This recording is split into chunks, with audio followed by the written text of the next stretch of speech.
And we're back. Another week, another crap on the field. Yup. This is the one and only Somebody Said Noles, your podcast for everything Seminoles football.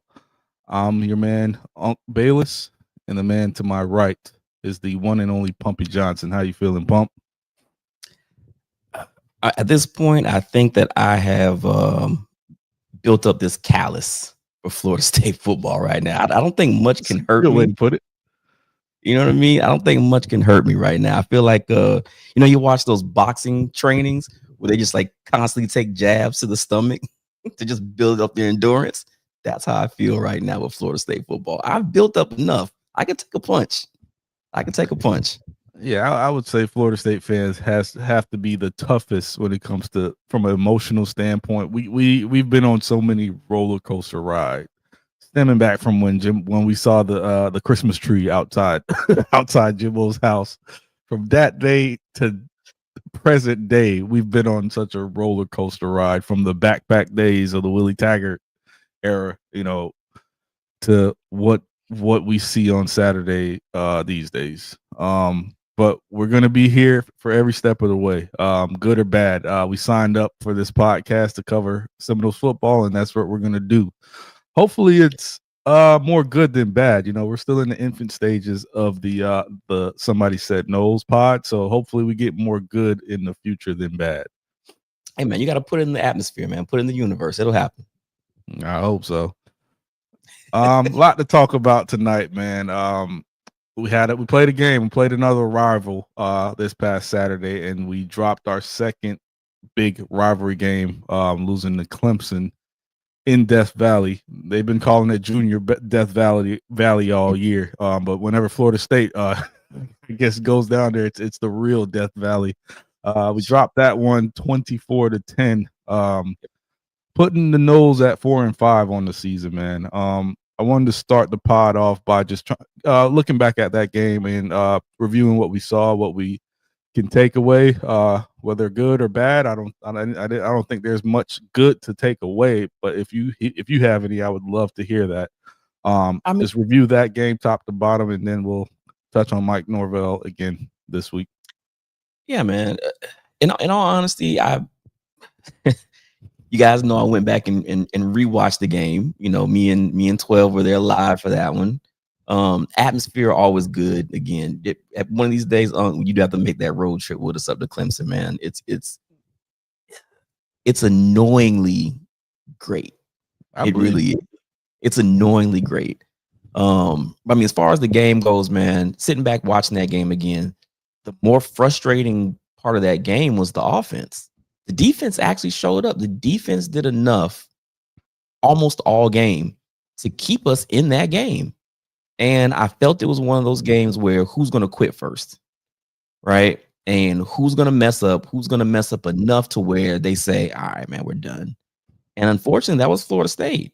There's nothing that Clemson did, offensively or really defensively to stop Florida State. And that defense showed me enough. It showed me that they're still competing.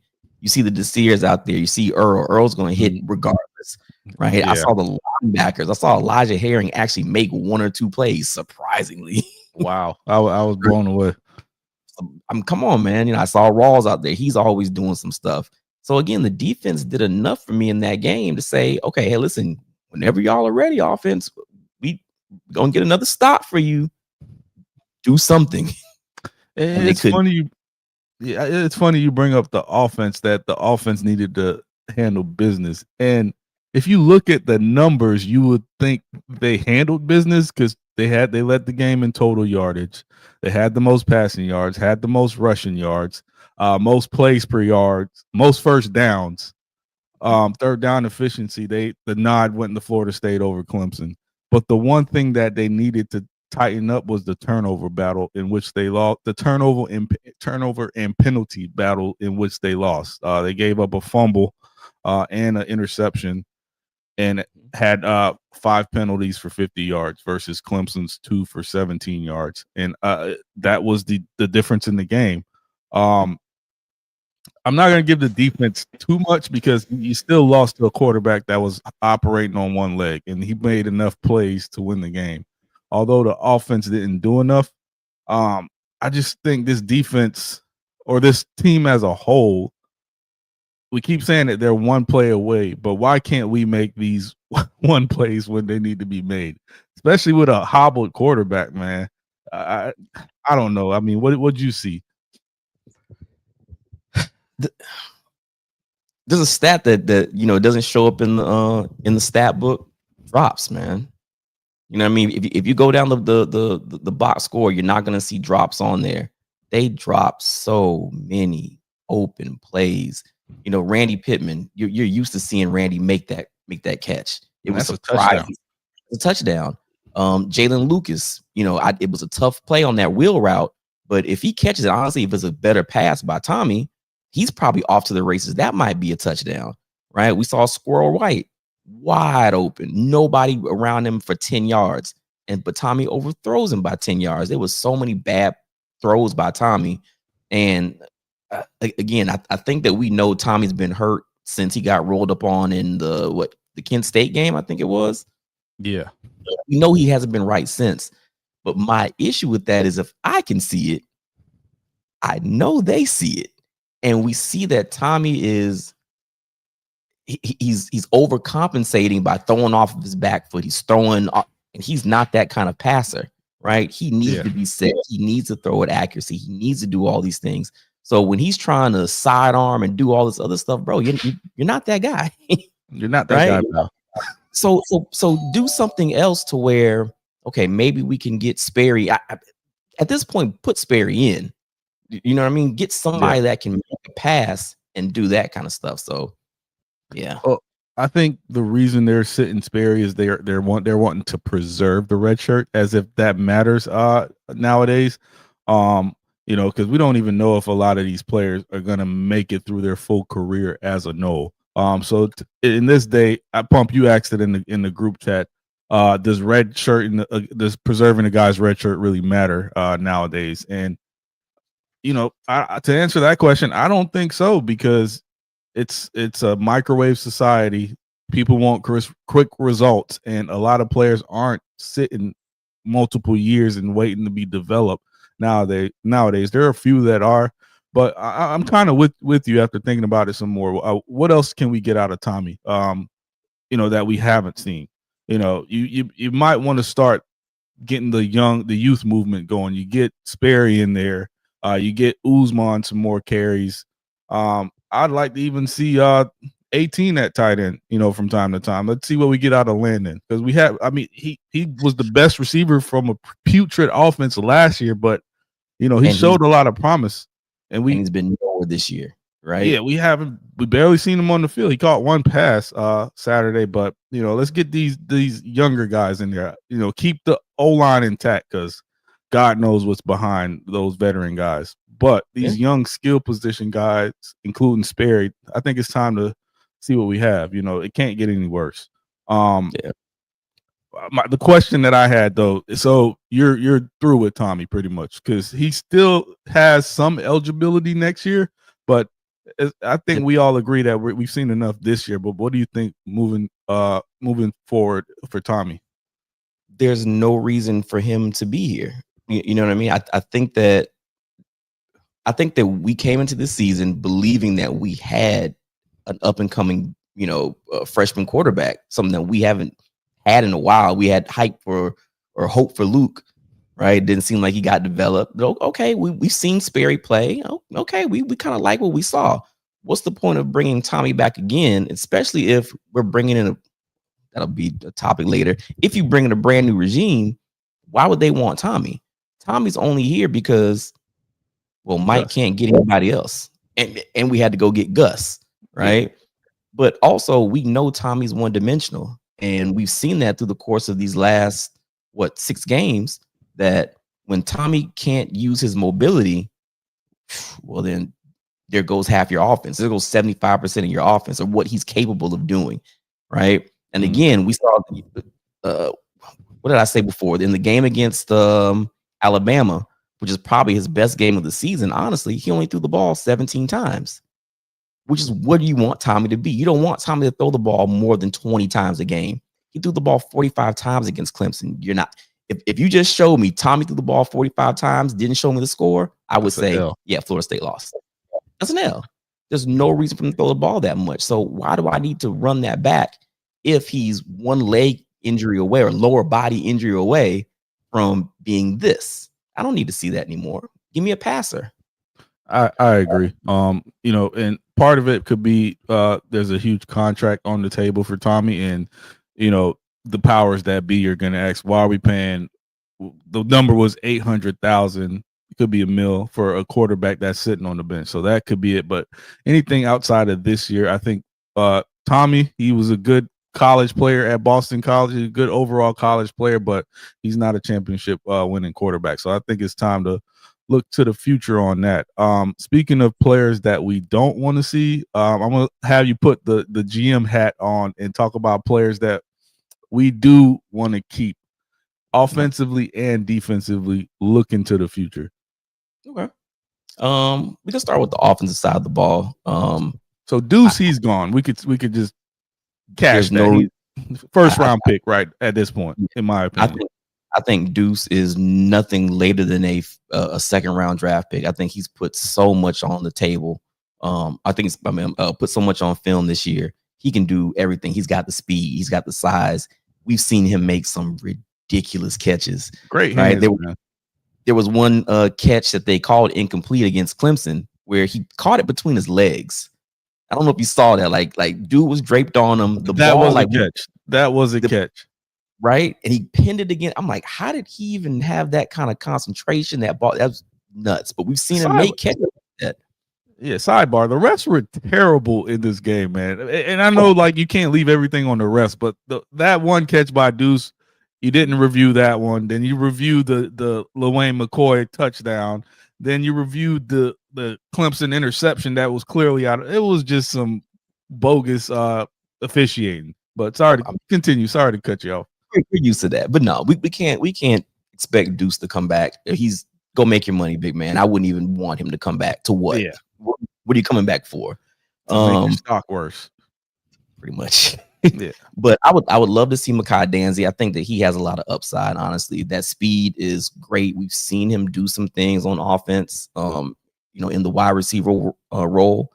If you can get a little more out of him, great. I love LaWayne McCoy. I think that he's actually come on a lot this year, and the little bit of time that he's had to actually catch passes from Tommy. Stay healthy. You can stay healthy. You can see the ball skills. You can see the speed there. I think he runs great routes. I think he's really nice. Uzmain, it's there. You know what I mean? That's about it on offense for me. Get rid of all the other running backs. I don't know. Wait. Sam Singleton. I think so. That was actually a question. Go ahead. Does he have more eligibility than that? Yeah, he's probably I want to say a redshirt sophomore. I could be wrong. We could double check. But Sam, I thought that you gave him double-digit carries the previous game. He had close to 100 yards rushing. And then you turn around and give him 6 carries against Clemson. I don't understand the thinking and the method behind the madness, but you want to keep giving it to a guy that seems to have it going. Tommy had the most carries this game. I carried more beers up the stands in that game than Sam had touches, which is nuts. But yeah, I wouldn't mind seeing him and Uzmain back there on offense. I can't think. I mean, I would love to say let's keep Landon, but I don't know what Landon is. I can't see him. That's fair. I've got 2 years of tape with really 1 year of tape.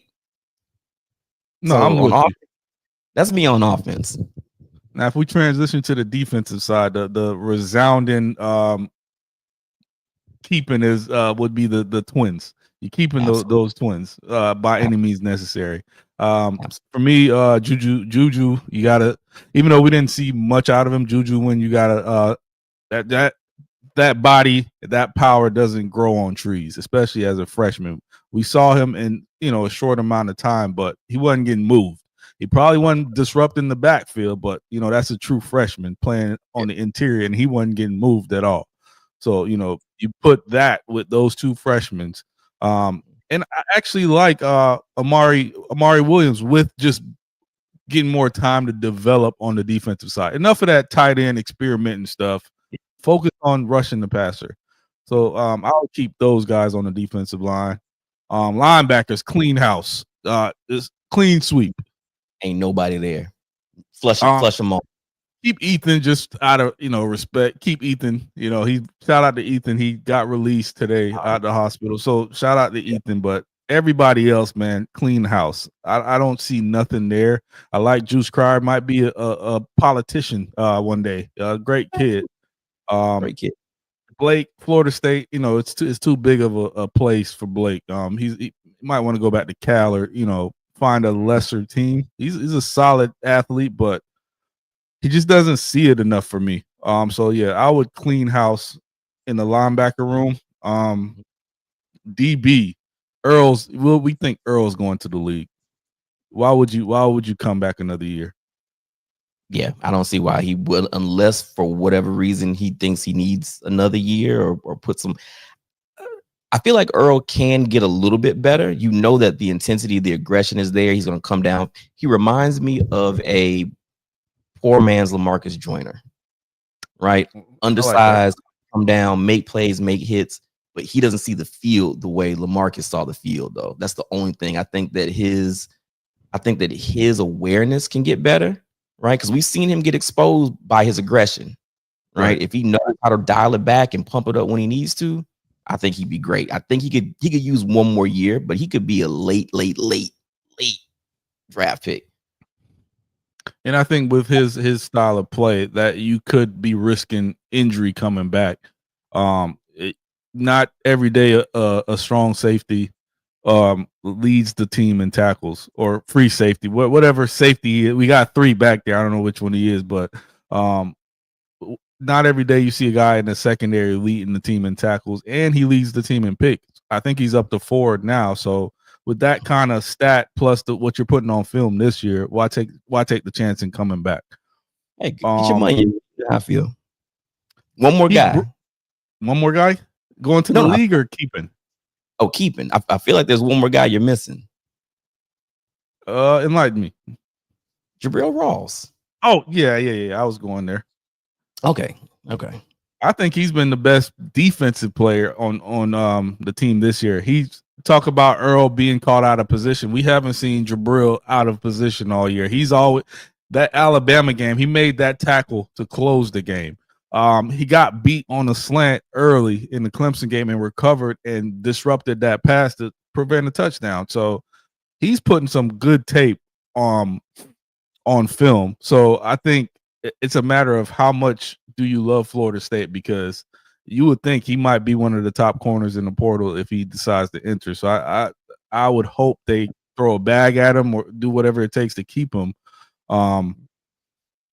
Tars Lester, go ahead. No, go ahead. Yeah. I was going to say Lester, I haven't seen enough to say keep or let him go. So I would say keep just for depth, but outside of that, man, everybody else in that set. Oh, Ashland. I'm forgetting about Ashland Barker. 6'3", can move. He's always in the right positions. And he leads, he's got 4 sacks. So you got to think about that. Left. I thought this might have been Ashland's last go around. No, he's still a junior. Yeah. I wouldn't mind seeing Ashland back at all. Yeah, I like Ashland Barker. I thought that you were going to go Arnaud. We haven't seen as much of him, but I feel like the talent is there, but it's still not enough for me to be like, oh yeah, we got to keep that kid. But I think all the guys that we named out, like, look, again, this is where it gets to the point where we know the coaching situation is in some kind of limbo, right? And I'm hoping that whatever they've decided, they've already decided. And they've already talked to the kids' agents or handlers or whatever and say, hey, listen, wherever we're going, you're still good. You're going to get your money, right? Let them know now that, hey, no matter where we go with this, you're okay. And I feel like the guys that we just kind of pointed out, like, somebody's coming for these kids. People have already looked at what we got. They're going to go after Chroma. If they're going to go after Win. The Desirs have already made a name for themselves. Those were 3 stars? right? Yeah. And they're out here getting serious burn, right? We've seen what Rawls has done. These are all kids. You know how easy it would be for Georgia's to come be like, y'all really want to be here? Don't you? Man, we just a quick drive up. Yeah. Same I thing mean, for Miami. look at Like, Juju Wynn and Chroma. They're both from Georgia. Why not go come on, home where you were being recruited? that'd be too easy. So again, I hope that they have something in place because right now it looks like we're in college football purgatory right now. Right? We're not in heaven, we're not in hell. We have no clue where we are. We have no clue whatsoever. I don't know what's going on. I really don't. Well, we're in the multiverse of college football right now. Bro, it makes no sense, right? Like there's this idea floating around of, well, are they gonna fire him? Are they not gonna fire him? Are they gonna keep him? Are we gonna run this back another year? Do they have the money? They got the money. I don't think they have the money. What the fuck are we doing? That's a good segue to talk about Mike Norvell because we teed it up at the top of the show. I don't think it's much to review from that Clemson game. That was a bad Clemson team that was begging to lose that game, and we never took advantage of it. I don't think we need to go into an in-depth breakdown of that game. 24-10. Dabo might get his job back. Who knows? Or they might go lose next week. So yeah. Yeah. But focusing on FSU, we gotta talk Mike Norvell, man. Just listening to his press conference, I don't think he's going anywhere. And the longer you wait to fire a guy, the worse off you are. You have to set the precedence on the direction of the program while it's happening, while the downfall is happening. You have to kind of nip it in the butt and let the recruits know, let your players know, fans, the direction of the program. And like you said, we're kind of in limbo right now. I'll be honest, Saturday, I've been the biggest Mike caper on the pod. We ain't got 12 on here. I don't know if he's watching or not, but he'd have been on my head on this episode. But he let you know. Yeah. So I'm gonna be honest. I woke up Sunday morning. I'm scrolling through Twitter. I'm scrolling to all my social medias, just trying to see the Mike Norvell fired, and still nothing. I thought that would be the last straw. I don't know if it's going to be Florida's game or not, but the fact that it still hasn't happened now, do you think it in fact happened this season? Listen, Clemson is still a Clemson game. That was still a rivalry game, right? We know what it's like. Death Valley, all the hype, blah, blah, blah, blah. Cool. You weren't going to get fired for losing to Clemson, right? As bad of a season they're having. We got Virginia Tech. We got NC State. We always know what playing at NC State is on a Friday. At night game. Okay, fine. You're not going to get fired there. Florida's Florida. Rivalry. Not Stanford. You lost to Stanford. You put up what, 7? What was it, 17? What was the score of that game? I don't even remember. Remember, I went to sleep on your 20. We didn't score 20 in that game, right? If you didn't get fired for losing to Stanford, they weren't going to fire this man. So why is everybody in an uproar? Stanford happened like 4 weeks ago. I'm saying at this point we can stop assuming that the next loss, like if they get blown out by Virginia Tech, if they lose 35-10 this Saturday, he's still not getting fired.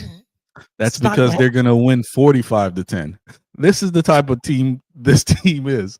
It's going to be a blowout. Tommy's going to send out another tweet. New November again. That was a fake tweet the last time. This is the new November. It's all my fault. It's not Mike. It's the players. We love him, and they're going to lovey-dovey and then lose again to NC State the next week. Okay, Thomas. And then beat Florida. There has to be a plan, man. I just refuse to believe that there's no plan. And I'm going out on a limb, and I'm going to assume that they're going to play this thing out. They've already got their ducks in a row. They've already started reaching out to the prospects out there. They probably have a list, because there's no way that Mike Norvell thinks that he's coming back. I don't care how good that press conference sounded on Monday or whatever day that was, and he got all emboldened. What's he supposed to say? Right? I feel like that's what Breeze would say. What's he supposed to say? But you could kind of tell. You could kind of tell when a coach knows they're fired. And Oh, that press conference, if I'm just reading body language and all of that, I don't think Mike has had that conversation yet. go look at the press conference after the Clemson loss, and you would see a man that knows he's getting fired. Until the press conference that following week. What's he supposed to say? You think I think that he knows, okay, I sounded really bad. Let me come back in here. We got practice. I still have to be hyped for these guys, because if they think, imagine that, right? I mean, and you play ball.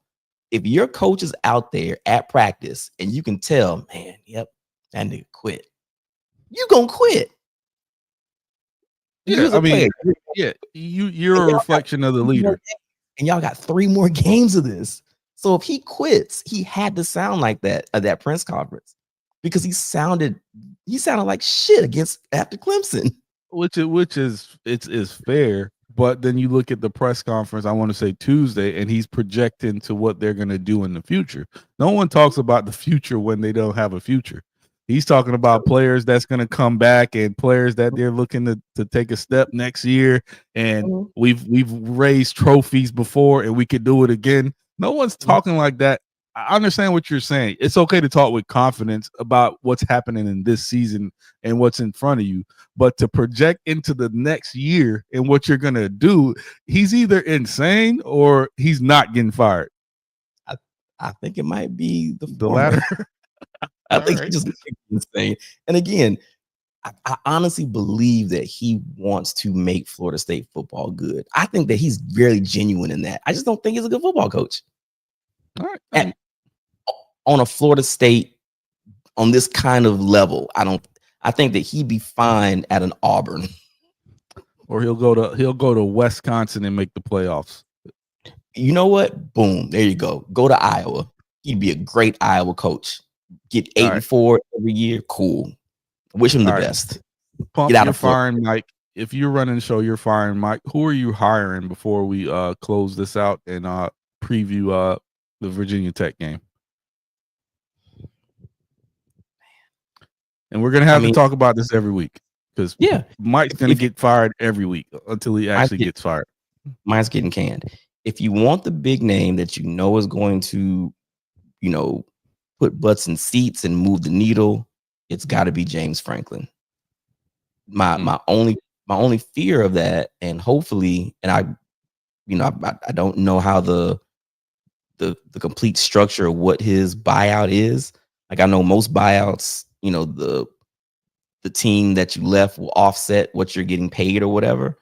Don't give this man a $10 million contract for what? Stop doing that, right? Because we're not LSU, we're not Texas A&M, we're not out here printing money, right? Because if they had the money, Mike would have been gone after 2-10, and he's still here, right? So don't hamstring yourself.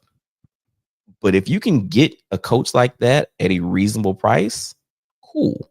But he's the only big name coach, and we're not going to get Lane Kiffin. I told you, I don't think that he's leaving Ole Miss.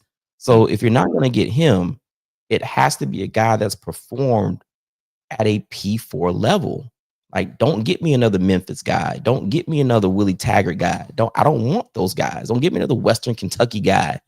Get somebody who's done it and has done it in the SEC. Do it that's done it in the South. They know how to recruit the South. They know how to get these kind of guys. Get me one of those guys. Steal throw a bag at Jeff Brom if you're gonna throw a bag.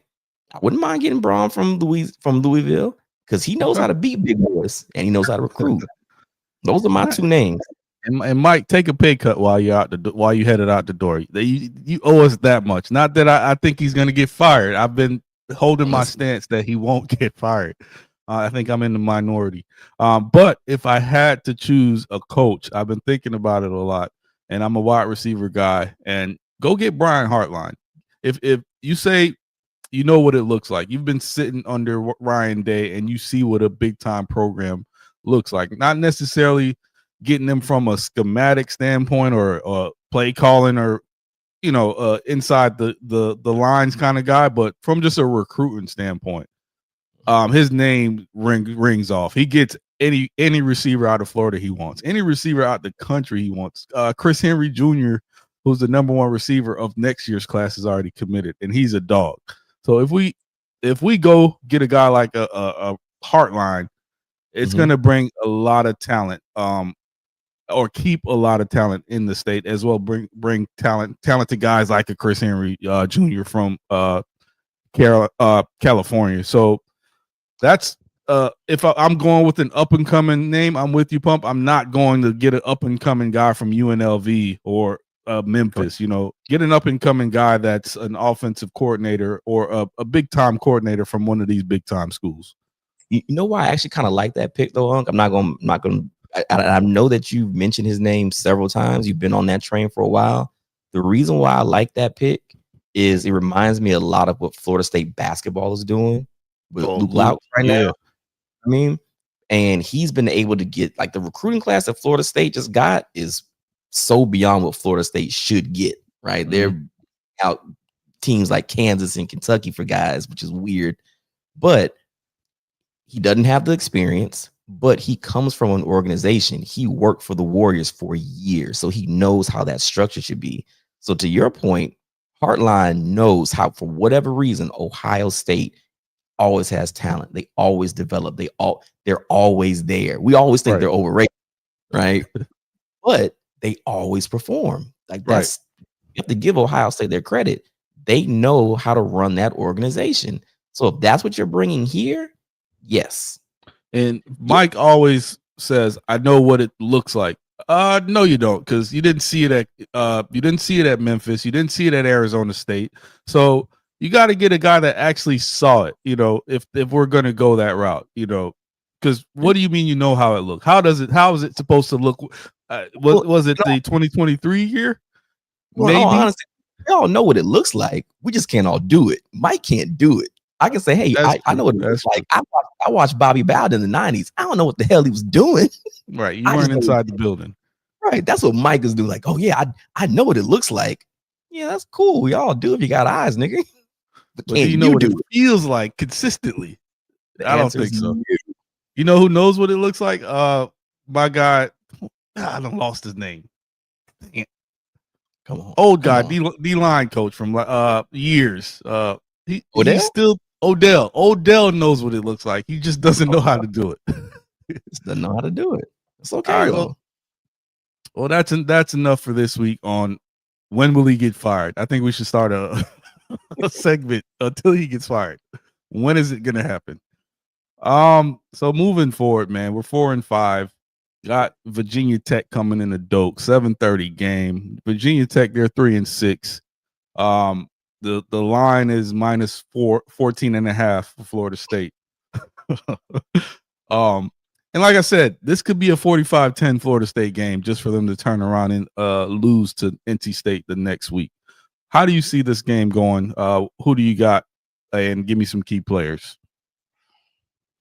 Unc, I'm being honest with you, bro. I don't know. We gotta predict. I'm being so serious when I say that too, bro. I don't know what Florida State's gonna do. Like, do you realize that Virginia Tech also beat a team that we probably assume we're gonna lose to next week? They beat North Carolina State. But that's the ACC. That's the ACC. Wake Forest beat Virginia. Come on, Mike. It's the ACC. Georgia Tech. Sweet Jesus, Mike. Again, bro. If the Florida State team that showed up against Wake Forest comes out of that game, then yeah, we cover that spread. We blow them out, right? We just do. We're better. We have more talent. And the fact is, again, watching that team against Clemson, I sat there for a half and I watched that defense play ball. Even when we got down 18-0, I'm like, they're not quitting. Like, they gave up a flea flicker after a turnover. That reminded me of the Miami game, right? Turnover, flea flicker, touchdown. You didn't see that, but whatever. But they're still out here trying. They're still competing. So if you give me that team, yeah, we win that game. I just don't know if that's the team that's coming. And we're 1-5 in the ACC, man. Yeah. Only won one game in the ACC in almost 2 years. That's in my lifetime, I would never think I would say that about a Florida State program. But I do think this is one of those games where the offense gets back up and puts up points. The thing is, we haven't seen complimentary football since week 1. The defense will play good 1 week. The offense will wet the bed. Then vice versa. Defense, like you alluded to, defense played well enough for us to win this Clemson game. Offense didn't show up. The Stanford game, defense showed up. Offense didn't show up. I do think, and shout out to the fans, though. I think the fans will show up again for this game. Fans have been showing up for the home games. I think the fans will show up. There'll be energy in the building. I do see Florida State putting up a lot of points, 35-17. Okay. Tommy has a good game, but it's fool's goals. We don't want you back next year. Love the way he plays the game. Love his grit. Love his tenacity and toughness. But it's this role is too big for you, little guy. Tommy will always have Alabama. Okay. Yeah, that was what the vibes was vibing. Man, listen. Thank you for Alabama, Tommy. That was an experience.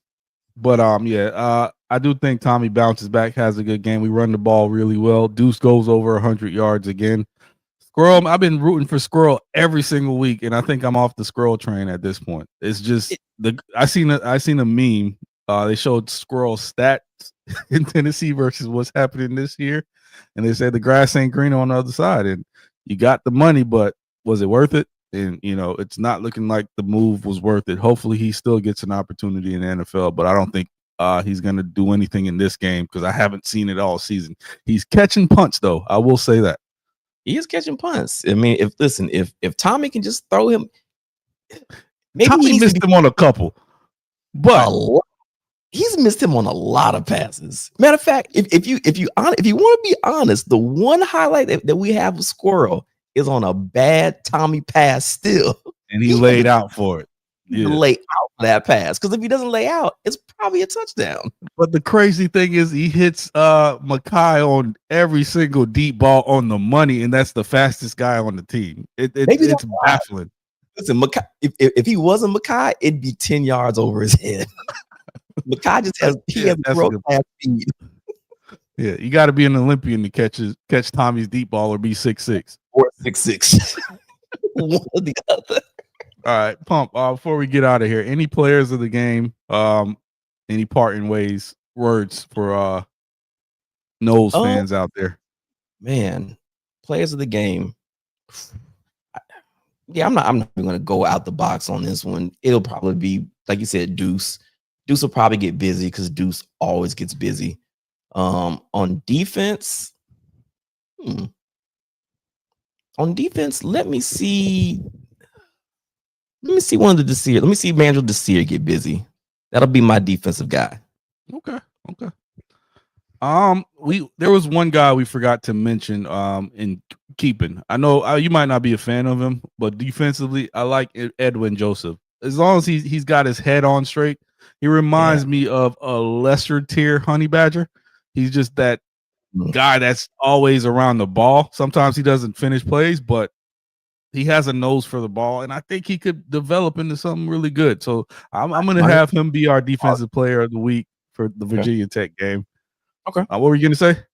No, I said minus the leadership qualities of the Honey Badger because I don't think Edwin's a leader. It's been a frustrating year. Yeah, I get it. Offensively, I'm going to go with Mike went out and said Ooze is going to have more opportunities in this game. I don't know how much I'm going to believe him because I thought Singleton was going to have more opportunity. Where's my stop the cap button? I don't trust you looking for the pot of lies? Yeah, let me find. I'm going to give the pot of lies to Mike because Mike been doing a lot of lies, man. Well, I'm going to go with the freshman Ooze to show up in this one. He's my player of the game. Well, that's it, man. We said we were gonna go 30, we went 40, but yeah, man, that's not bad. That's not bad. Any final thoughts before we close this thing out, man?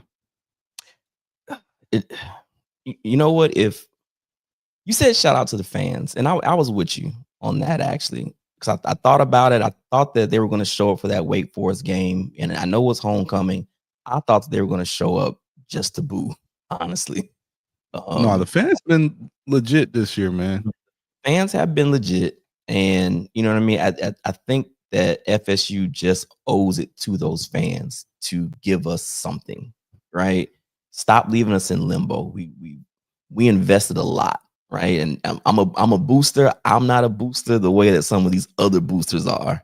And y'all asked them for a lot of money over the last couple of years. So I'm hoping that they give us some clarity of where we're going with this program, because we are passionate, because we know what the program has been. You know what I mean? For years, for decades, we were the standard. Like when you always say the standard's the standard, you're not just saying that. It's true. Right? In the 90s, Florida State was what you wanted to be. It was the level of consistency that you wanted. So to be here, you owe it. You owe it to that logo. You owe it to everybody who still comes out there and packs dope, goes on the road, buys all those season tickets. So just to leave us in limbo is a little disappointing. So I hope we get some clarity on where this program is going. So I'll leave it at that.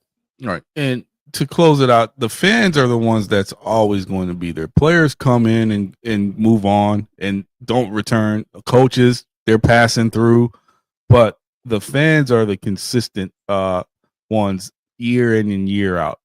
Guys even transfer out of here, or leadership leaves. So I agree with you, man. Give the fans something to look forward to, because this is one of the most passionate fan bases in all of sports. It's like a cult like following, if you want to go that deep, so a bit, it means something. To quote my Michigan guy, it means something to me. Means something to me. 100%. 100%. We'll close out on that one. As always, this is the Somebody Said Noles, part of the Somebody Said podcast network. Check out Breeze. He's a Canes fan. He's also part of the Somebody Said podcast, regular show every Monday night at 9. He does Somebody Said Canes. Has really good content. But for you Noles fans that are tuning in, please like, share, and subscribe to Somebody Said Noles on YouTube. Eventually, we'll try to transition this over to just our own YouTube channel. But right now, we're having it all on one channel for now under the Somebody Said Sports YouTube page. As always, I'm the one and only Unc Bayless. Mike, do something, man. In the words of Willie, do something this week. And the man to my right, the one and only Pumpy Johnson. What you got for us? Don't let me add another L to that nose down there. Give me something, boys. Give me something. Let me mark myself from Florida State football this week. There it is. And we out. Peace.